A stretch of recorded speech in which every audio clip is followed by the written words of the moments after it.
Happy Friday, Mayor Dan Pope with a weekly update. I hope you've had a great week. It's certainly been a very busy week around the city and particularly at City Hall. I want to look back at briefly at our meeting yesterday and then talk about one other topic. Two things I want to chat with from our meeting. We voted last night to put the Auditorium and Coliseum decision to the voters in May. That'll be on the May municipal elections on May the 5th. And as you'll recall, it takes two readings to do that. That's why we considered it again last night. But we've, as a council, said that we don't like the idea that we're spending or have spent about $700,000 a year. We've lost about that amount operating the Auditorium and Coliseum for the past decade or longer. That we've got millions of dollars of deferred maintenance on those projects.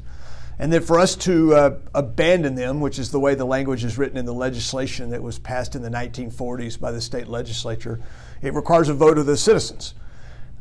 This week, I guess the new news on this, and what I want to talk about, is the fact that Texas Tech mentioned or came out on the record this week and said that they are interested in the land where the Auditorium and Coliseum sits. It's important to them, pending approval of the Board of Regents, that they would pay for the demolition of both facilities, and that they're not going to just turn it into a parking lot. That's strategic to what they want to do long term. And I think that's probably it's the most often asked question that I have from citizens is what would be the future if we voted to give them back.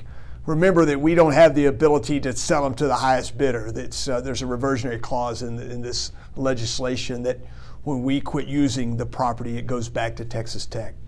So we'll talk more about that, but the election is set for May. It's something that we've talked about as a community for 20 years, and I think it's now time to see what the voters have to say about it. Second, LP&L and our move towards ERCOT.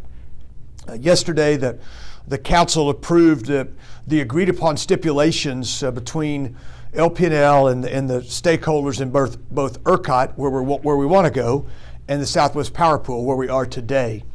It's the next step is going back in front of the PUC, the Public Utility Commission, and what we've tried to do is between our meeting with them in January and our meeting with them next Thursday, we've tried to do what the commissioners have asked us to do to get this thing worked out.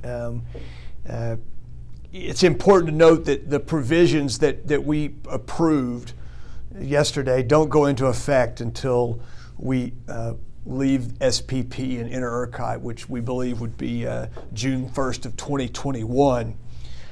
Remember that we believe, the council and the LP&L board believe that upon entry into ERCOT, even with these provisions, and these provisions are basically an exit fee from Southwest Power Pool and a sort of our entry fee, or our part of the transmission costs. In other words, they've got to connect us to the grid. Our part of that getting into ERCOT, even with those costs, that our ratepayers will pay less today. Less when we enter ERCOT than we are paying today. It's a win for our ratepayers. That's the most important message. I just want to say that I appreciate both LP&L staff and the consultants that have helped them, certainly the LP&L board as they've worked on this. We certainly appreciate the Public Utility Commission and their staff for their continued support and guidance as we try to enter the ERCOT market. I'm sure we'll talk more about that, but that's the latest and greatest. Finally, Texas Tech men's basketball. You probably are caught up in the buzz, but we have 3 more home games. We're leading the Big 12. It's been great to see the turnout. In fact, I'm not sure how many seats are even left for these last 3 games. But if you're there, let's make it a tough place for our opponents to play. That doesn't mean we have to be mean, but that means we have to be loud. Let's bring this thing home. I think the energy last night for the Iowa State game, the energy last week for the Texas game, let's take that and ramp it up for the Oklahoma and Kansas and TCU games as we run through the tape. I'm thankful for all your support. good ideas, prayers. I hope you have a great weekend. We'll talk next week.